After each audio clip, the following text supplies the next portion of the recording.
Bismillahirrahmanirrahim. Assalamualaikum warahmatullahi wabarakatuh.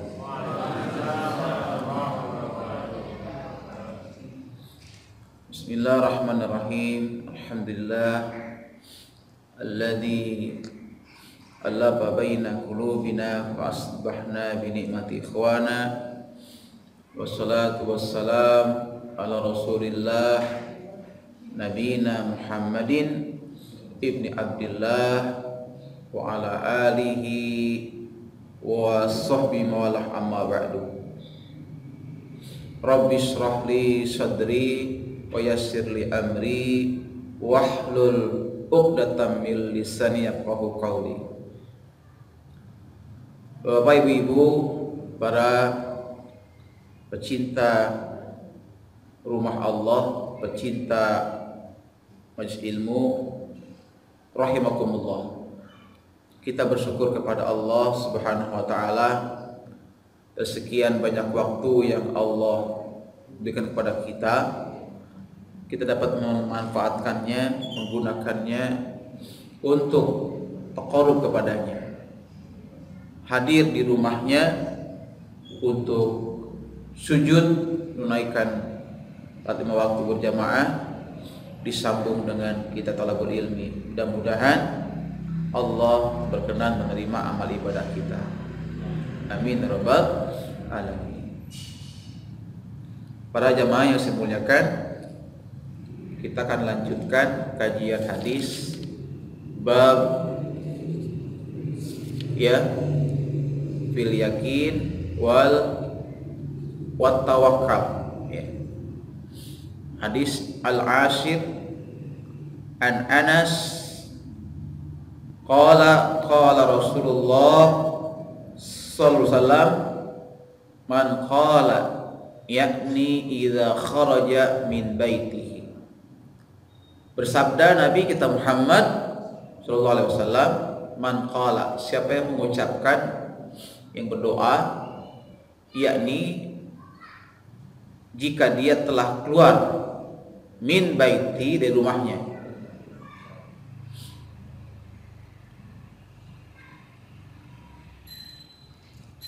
Makasih Pak. Jadi ada satu adab, satu sunnah yang Nabi anjurkan kita baca saat kita keluar rumah. Tetapi siapa yang ketika keluar rumah dia baca doa, Bismillahi tawakkaltu 'alallah wala haula wala quwwata illa billah, yuqalu lahu, maka dia mendapatkan doa dari malaikat-malaikat. Dikatakan kepadanya, hudita, kata malaikat, engkau akan diberikan hidayah.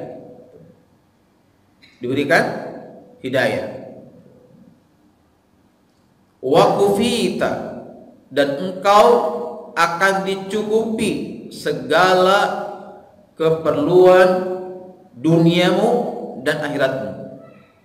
Yang doanya. Wa wukita, dan engkau akan dipelihara dari segala macam mara bahaya. Wa tanahha anhu syaitan, dan engkau akan dijauhkan dari godaan setan. Satu sunnah dapat 4 keutamaan di situ. Maka meskipun ini sunnah, kita harus amalkan. Coba kita hitung, tiap hari kita itu diam di rumah terus, keluar rumah? Ada nggak orang dalam hari itu nggak keluar rumah? Di rumah aja gitu, nggak keluar?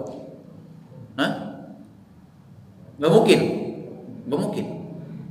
Kalau disakit, lah ibu-ibu pasti keluar kemana? Ke warung, belanja, bener loh. Iya.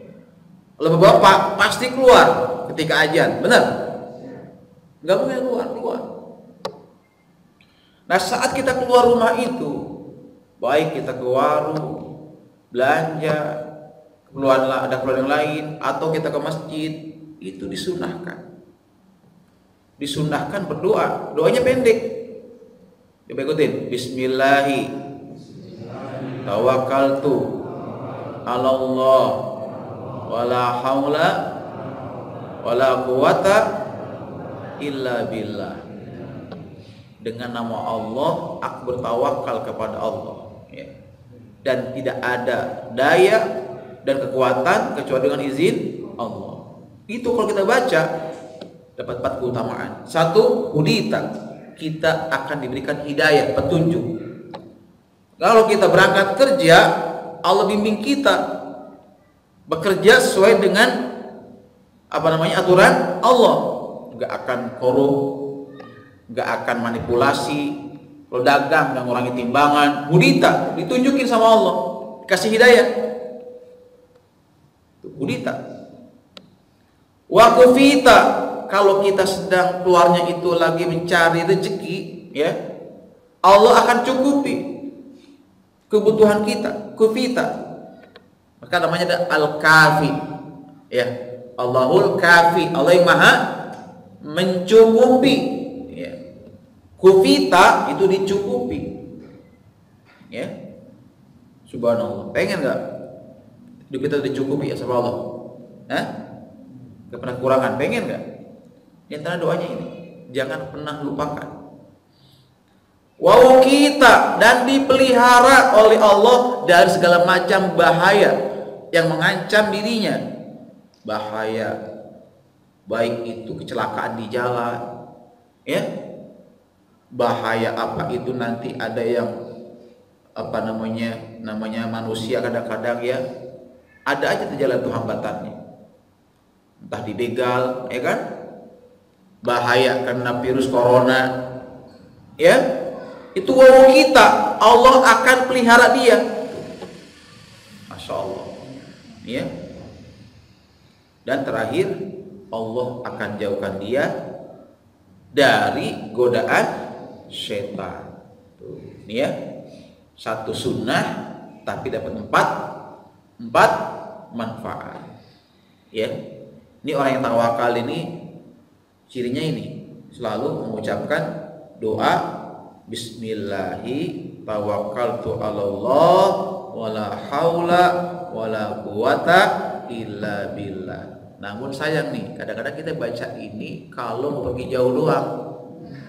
Aku aja, ya Bu, mau pergi jauh, ya, mau pulang kampung, ayo baca doa, dipimpin Bismillahi tawakkaltu 'alallah, naik bus kadang-kadang dipimpin sama ketua rombongan, ayo kita baca doa karena mau pergi jauh. Padahal ini doa dianjurkan saat keluar rumah, baik perginya jauh maupun dekat.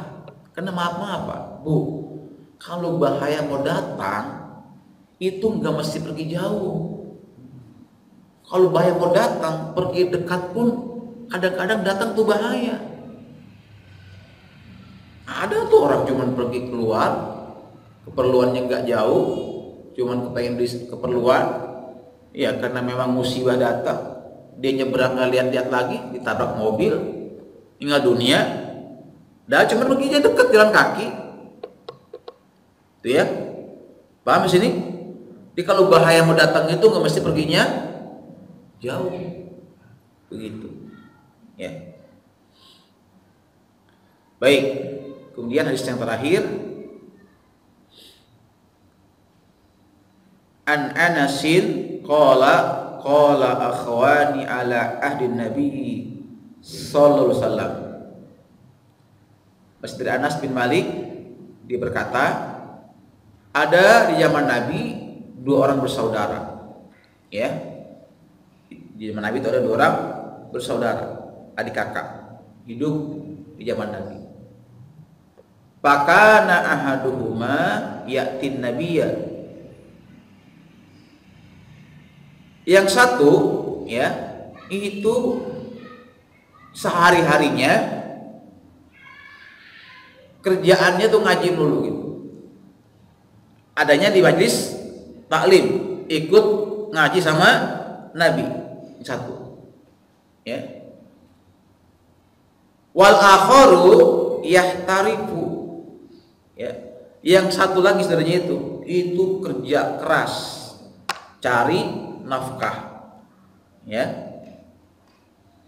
Fasaka al-muqtarifu akhahu Nabi, maka yang kerja keras ini mengadukan saudaranya itu yang kerjanya cuma ngaji doang gitu, nggak mau kerja keras, ngadu. Dia mengeluhkan saudaranya yang tiap hari sibuk mencari ilmu, ya, nggak mau kerja keras, ya. Maka kata Nabi, faqala fala'allaka turzaku bihi. Nabi nggak menyalahkan saudaranya itu yang sering ikut taklim Nabi. Nabi malah katakan kepada temannya, saudaranya yang kerja keras itu, bisa jadi kamu dikasih rezeki sama Allah disebabkan saudaramu itu yang rajin ikut taklim. Nah, begitu.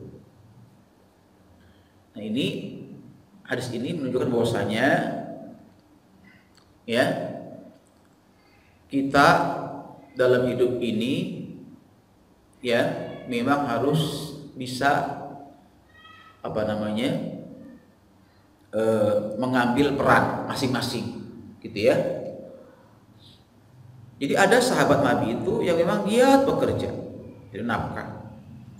Namun ada sahabat Nabi juga yang mereka itu tekun mencari ilmu, talabul ilmi. Ya. Maka ketika ada ya orang yang mengadukan saudaranya ya yang tiap hari sibuk mencari ilmu, nggak mau bantu dia jadi nafkah, ya, Nabi luruskan gitu. Nabi luruskan, karena memang tiap orang harus ambil perannya masing-masing. Nabi katakan bisa jadi Allah itu diberi, kamu itu dikasih rezeki oleh Allah karena ya saudaramu yang sedang mencari ilmu. Ya. Yang lain katakan innama tunsuruna wa turzakuna bidu'afaikum. Selain katakan, sesungguhnya bisa jadi kamu itu ditolong sama Allah, bahkan kamu dikasih rezeki sama Allah karena keberpihakan kamu kepada orang-orang yang lemah, orang-orang yang du'afa. Karena kita nolongin orang yang du'afa, bantu anak yatim, bantu orang miskin, bantu saudara kita yang kekurangan, ya, saudara kita yang mungkin lagi kena pandemi, dia nggak kerja, kita bantu. Bisa jadi Allah itu kasih rezeki karena kita memiliki kepedulian, perhatian kepada mereka. Gitu. Karena gini, semakin orang itu banyak tanggungannya, maka semakin banyaklah sumber rezekinya, gitu ya. Di Allah itu kasih rezeki kepada hambanya sesuai dengan kadar tanggungannya. Makin banyak tanggungannya, maka Allah akan berikan dia juga banyak pintu-pintu rezeki kepadanya. Ya. Nah, ini ya hadis tentang masalah tawakal sudah selesai. Sekarang kita masuk ke dalam bab yang baru, yaitu babun bil istiqamah. Bab dalam istiqamah. Jemaah semuliakan, salah satu cabang iman adalah istiqamah. Ya. Iman itu memiliki 70 cabang, dan cabang iman adalah istiqamah. Artinya orang beriman dikatakan benar imannya kalau sudah memiliki sikap istiqamah. Ya. Jadi di sholat saya bacakan, ya, itu surat tentang istiqamah. ya. Allah berfirman, innalladzina qalu rabbunallah summa istaqamu tatanazzalu alaihimul malaikah alla takhafu wa la tahzanu wabshiru bil jannati allati kuntum tu'adun. Kata Allah nih, sesungguhnya orang-orang yang mengucapkan Tuhan kami Allah, dia bersaksi asyhadu alla ilaha illallah, dia katakan Tuhanku hanyalah Allah, summa istaqamu, dan dia istiqomah dalam imannya itu, enggak bergoyang sedikit pun. Ya, berarti istiqomah fit tauhid nih, istiqomah dalam tauhidnya, dalam akidahnya. Maka turunlah malaikat kepadanya mengatakan alla takhafu, jangan kamu khawatir, wala tahzanu, janganlah kamu sedih, namun hendaklah kau bergembira dengan surga yang Allah janjikan kepadamu. Tuh. Artinya kalau orang itu pengen meraih surga, dia harus istiqomah. Ya, istiqomah. Istiqomah itu macam-macam. Ada istiqomah fit tauhid, ya. Istiqomah dalam tauhidnya. Enggak pernah dia itu berpaling dari Islam. Tetap dalam akidah Islam. Ya. Karena ada orang-orang yang memang mungkin imannya lemah, ya Pak ya Bu. Bisa jadi yang awalnya dia beriman Islam, karena dia nggak istiqomah, nggak kuat imannya, karena masalah ekonomi, masalah perut, dia bisa aja dia pindah agama. Betul? Betul. Banyak kayak gitu, Pak Haji? Banyak sekali. Bahkan hanya masalah jodoh saja, masalah jodoh saja, ada orang yang rela menjual imannya, akidahnya.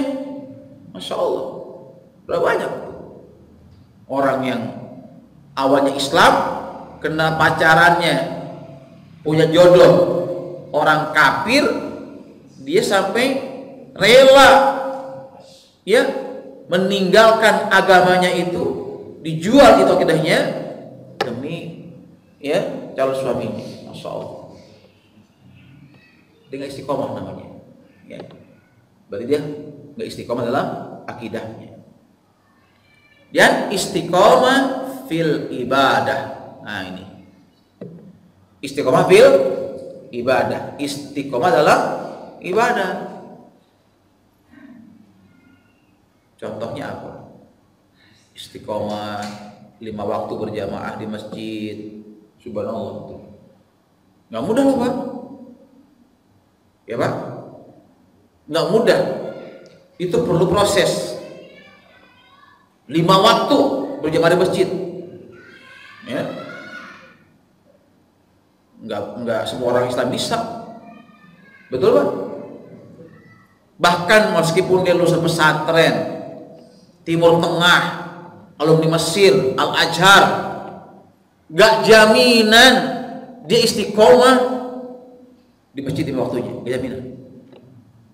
Bahkan maaf, dia sudah haji 5 kali, udah umroh 10 kali, tidak jaminan istiqomah ibadahnya di masjid 5 kali. Waktu di masjid gak jaminan. Banyak kayak gitu. Makanya kalau kita bisa istiqomah dalam ibadah ini perlu kita syukuri. Dalam kitab Asyrul Qawaid fil Istiqamah yang ditulis oleh Syekh Dr. Abdul Razak Al-Badar, beliau mengatakan bahwasanya istiqomah itu adalah anugerah yang besar, nikmatun azimun, nikmat yang agung, yang besar, minallah, dari Allah, yang perlu disyukuri. Karena tidak semua orang Islam, orang beriman itu mendapatkan anugerah istiqomah fil ibadah. Itu semuanya. Ya. Istiqomah bisa baca Quran tiap hari meskipun cuma 1 juz. Mantap gak tuh? Mantap gak? Mantap gitu. Gak semua orang bisa begitu, Pak. Padahal tuh tingkatan paling males di kalangan sahabat. Saya ulangi, kalau kita baca Quran istiqomah 1 juz sehari, itu tingkatan paling males di kalangan sahabat Nabi. Karena sahabat Nabi kan tingkatannya macam-macam tuh. Ada yang khatam tiap malam. Khatam tiap malam ada. Siapa? Utsman bin Affan, khatam tiap malam. Ada yang khatam tiap 3 hari. Siapa namanya? Abdullah bin Mas'ud. Berarti dia tiap hari 10 juz. Ada yang khatamnya tiap minggu. Ibnu Abbas, ya. Ada yang khatamnya tiap 2 minggu. Nah, yang paling males tuh sahabat khatam sebulan sekali. Kalau kita saat ini bisa khatam sebulan sekali, itu tingkatan paling males di kalangan sahabat Nabi. Masya Allah. Saya sih setuju nih, kalau jamaah masjid ini sudah istiqomah khatam tiap bulan. Bener ya? Amin.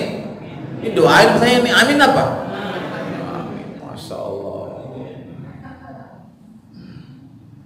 Kita kan katanya pengikut mazhab Imam Asy-Syafi'i. Betul? Betul nggak? Tenggara itu Indonesia, Malaysia, ya, Brunei itu mazhabnya Imam Syafi'i. Tapi jangan cuma ikut-ikutan. Lihat bagaimana coba. Saya punya biografi Imam Syafi'i, punya saya bukunya. Saya baca, saya tuh sedih, malu kalau kita tuh melihat ibadahnya beliau. Di beliau itu Imam Syafi'i khatam Quran tiap hari. Kalau Ramadan khatamnya siang sekali, malam sekali. Ingin coba. Kuat nggak kita? Kuat nggak? Ya Allah. Kata ibu, kapan tidurnya? Kapan nyari nafkahnya gitu ya? Luar biasa tuh. Imam Syafi'i khatam tiap hari. Ustadz saya juga bisa khatam tiap malam, bahkan lebih, khatam 10 kali. Baca Qul 3 kali, khatam. Baik. Ya. Jadi ada orang yang istiqomah di waktu berjamaah, istiqomah tiap bulan bisa khatam Quran, istiqomah tiap hari bisa sedekah. Ini luar biasa. Ya. Ada istiqomah salawat tiap hari 1000 salawat tiap hari. Ada kisah nih ibu-ibu, ya ibu-ibu, dia jam 9 sedih aja, sedih gitu.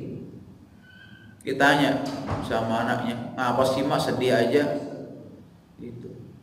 Iya nih mak, malu, udah gini hari, udah waktu duha, ini mak selawatnya baru belum nyampe banyak. Emang mak selawatnya berapa? Baru 8.000 katanya. 8.000 masih rasanya dia masih kurang karena setiap hari 10.000. Masya Allah tuh. Jadi kalau ada orang tuh selawat ada yang 1.000, 2.000, 8.000, 10.000, di mana kita posisinya? Ya.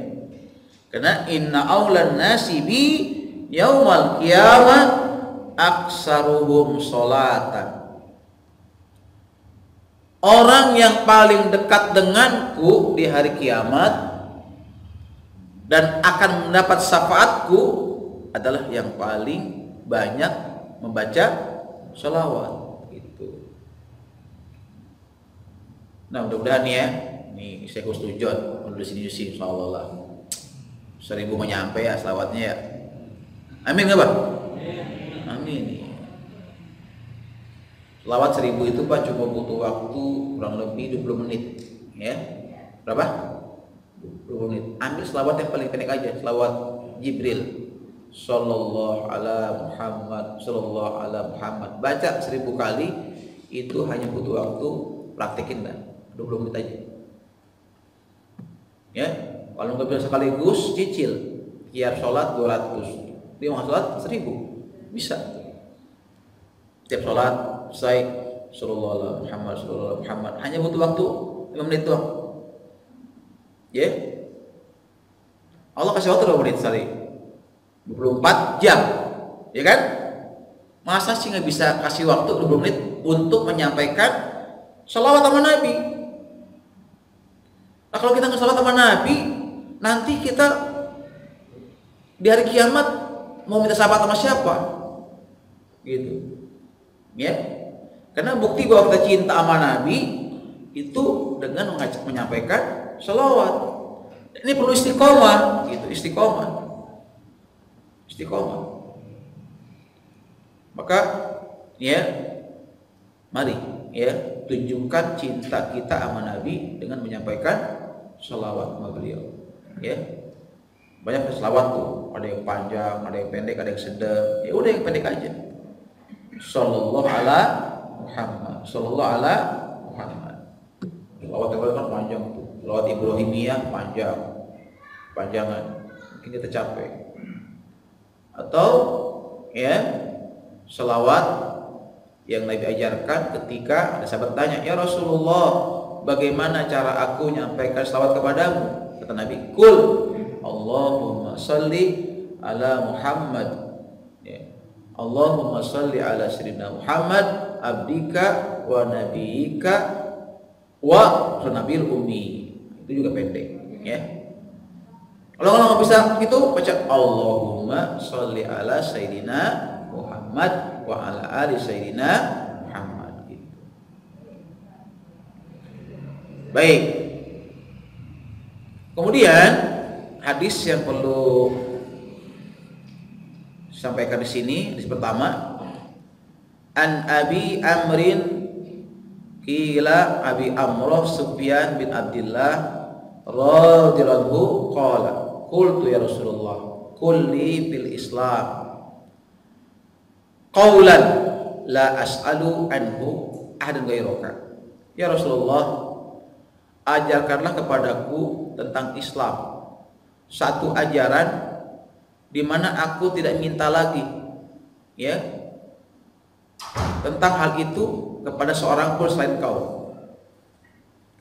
Nabi katakan qala, katakan kul amantu billah, aku beriman kepada Allah, summastaqim, dan istiqomahlah. Nih, sahabat diminta sama Nabi satu wejangan nasihat di mana itu cukup dan dia nggak akan minta lagi yang lain kecuali Nabi. Nabi katakan kul amantu billah summastaqim, katakanlah aku beriman kepada Allah dan istiqomahlah. Cukup itu, pegang itu. Kalau itu dipraktekkan, udah cukup. Itu menyelamatkan. Nah, makanya hadis ini dijelaskan oleh Syekh Dr. Abdul Razak dalam kitabnya Ashrul Qawaid fil Istiqomah. Dia katakan hakikat istiqomah yaitu hidup kita itu meniti jalan, mengikuti jalan yang lurus, ya, ikuti jalan Islam, ikuti syariat Islam. Istiqomah begitu, itu hakikatnya. Jadi kalau kita dalam kesadaran kita, hidup kita dibingkai, hidup kita ini sesuai dengan ajaran Islam, itu istiqomah, ya. Dari mulai kita mau tidur, ikuti ajaran Nabi, ya. Bangun tidur, ikutin ajaran Nabi. Masuk kamar mandi, ikuti ajaran Nabi, ya. Sholat, ikuti shollu kama ra'aitumuni usolli. Yang mau kerja, yang mau dagang, ikuti bagaimana Nabi berdagang. Itulah istiqomah, ketika dia hidupnya mengikuti, meniti jalan, ya, yang lurus. Ikuti ajaran Islam. Ya. Kemudian kata beliau, ya, dasar istiqomah itu adalah keistiqomahan fil qalbi, keistiqomahan hati. Dasarnya. Karena memang hati itu adalah yang paling mudah ya berubah. Sehingga ada orang yang paginya beriman, di sorenya kafir, atau sorenya dia beriman, paginya kafir. Maka Nabi ajarkan sebuah doa agar istiqomah. Allahumma ya muqallibal qulub tsabbit qalbi ala dinik, dan baca ini saat sujud. Ya. Para ulama menganjurkan doa ini baca ketika sujud. Ya Allah yang membolak-balikkan hati, ya, mantapkanlah hatiku dalam agamamu. Baca itu ketika sujud. Ya. Ketika sujud agak lama dikit. Untuk apa? Untuk berdoa. Karena doa yang dipanjatkan saat sujud mustajab. Mustajab, ya. Kemudian, ya, istiqomah itu tidak akan terwujud kata beliau, ya, kecuali kalau kita betul-betul al-ikhlasu ilallah, ikhlas kepada Allah dalam semua amal ibadah kita, ya. Dan ini nggak mudah jemaah sekalian, nggak mudah. Kenapa? Karena tadi hati manusia itu gampang sekali berubah, ya. Maka jadi ustadz itu, dai itu, yang paling sulit itu bukan menghafal Qur'annya, bukan menghafal hadisnya. Kalau menghafal Quran, menghafal hadis itu gampang. Tapi kalau jadi ustadz itu, jadi dai itu, yang paling susah itu menata hati. Itu paling susah. Ya. Serius, paling susah itu menata hati. Bagaimana dia menyampaikan dakwah itu karena Allah. Ya, bukan karena materi. Bukan karena ingin dapat pujian, bukan karena ingin popularitas gitu. Boleh kalau ustadz udah masuk TV, wah itu lebih bahaya lagi. Udah jadi YouTuber, wah itu lebih bahaya lagi. Allah nggak bisa nata hati, itu jadi ujub, jadi ria, jadi apa namanya tuh, ya terganggu, ya, keikhlasannya. Makanya maaf tuh, kalau saya mau berangkat isi kajian ke sini tuh, dari rumah itu udah saya tata hati saya tuh. Ya Allah, saya berangkat ini ke Al-Mutakin hanya karena Engkau ya Allah. Jauhkan di hati saya itu kepentingan yang lain selain karena Engkau. Di rumah begitu. Ya, sampai di sini saya rubah lagi, saya doa lagi, ya Allah. Saya ke sini hanya karena Engkau, bukan karena yang lain. Itu gak gampang. Kadang-kadang lupa gitu. Ya. Di tengah-tengah kita lagi ngaji, lagi kayak gitu, di hati tata lagi. Karena bisa aja lagi kita ngomong begini, datang setan, datang pikiran tuh, lagu hati kita, sehingga kita punya motivasi yang lain, kayak begitu. Ya, jadi istiqomah itu kata Syekh Dr. Abdul Razak itu nggak akan kita capai kalau hati kita belum ikhlas, belum ikhlas. Nah, ikhlas itu nggak ada kepentingan lain selain ibtigho'a mardotillah. Dalam semua ibadah kita, ya, dalam semua ibadah kita, dan ya juga hanya dengan pertolongan Allah. Jadi kalau Allah nggak nolongin kita untuk istiqomah, nggak bakal kita istiqomah. Di istiqomah itu adalah anugerah Allah yang Allah berikan atas pertolongannya, atas izinnya, ya. Maka mintalah kepada Allah agar kita itu diberikan keistiqomahan dalam ibadah. gitu. Minta sama Allah. Karena ibadah itu untuk istiqomah ini perlu perjuangan, Pak. Perjuangan. Apa aja gitu. Untuk istiqomah dalam duha, istiqomah dalam tilawah Quran, dalam zikir, dalam khatimah waktu berjamaah, dalam sedekah, dalam sholawat, apapun ibadah kita itu, ya, untuk istiqomah itu dibutuhkan perjuangan yang berat, ya, yang panjang, ya. Makanya ada para salafus saleh yang mengatakan, ya, kami baru bisa merasakan nikmatnya ibadah, merasakan nikmatnya qiyamul lail, istiqomah dalam ibadah qiyamul lail setelah laksanakannya selama 20 tahun. 20 tahun baru terasa, baru istiqomahnya tuh baru muncul, baru nikmatnya tuh baru terasa, lezatnya tuh qiyamul lail. 20 tahun, ya. Masya Allah, ya. Qala ulama al-istiqamah luzumu ta'atillahi ta'ala.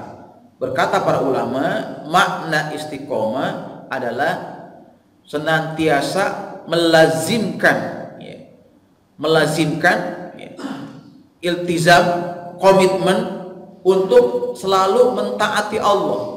Itu istiqomah. Luzumu ta'atillah. Dia beriltizam, berkomitmen untuk selalu mentaati Allah. Tuh, ya. Makanya dalam kitab Hilyatul Auliya jelaskan di halaman 50, ya, cara, ya, agar kita istiqomah itu kita jangan pernah meninggalkan perintah Allah, ya, dikenakan sedang mengalami musibah. Nih, hati-hati. Mohon maaf ya, kita bisa taati Allah dalam kondisi normal, nggak ada musibah, nggak ada ujian, nggak ada fitnah. Tapi nanti lihat, apakah kita tetap mentaati Allah saat lagi ada musibah, saat lagi ujian mendera kita?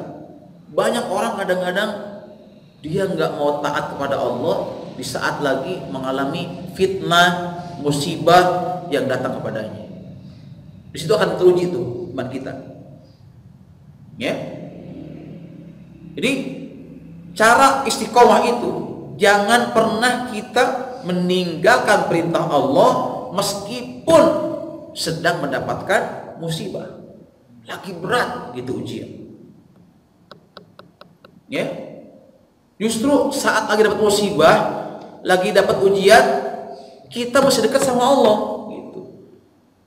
Karena hanya Allah yang akan memberikan solusi dari musibah itu.